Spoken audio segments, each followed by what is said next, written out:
Hello guys, this is Jeff from GoPro Do It. Today I'm working on my Mercedes C250 Turbo. I have realized that I have a huge and excessive oil leak. So we're gonna remove the covers and inspect what is this leakage, where is it coming from. I have found that the oil can is broken from this 30mm bolt, as you can see in here.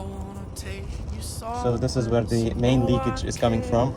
From the other part, I have another oil leakage, and most probably it's from this tube here, the turbo supply line, and it's leaking from the end where it's connected to the engine block.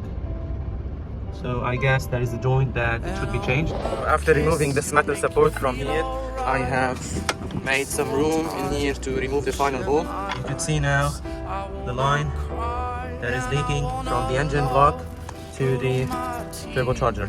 So we're gonna replace the joint from the head top that goes to the engine block, and by this way we're gonna solve this leakage from this side. This is the part that goes to the engine block from this side, and you can see the joint. This is the seal that I got, the original one, the Mercedes Benz, and I'm gonna install the line and test the system. I have installed the line, and I put back this part, and I'm gonna tighten it to finalize the installation process.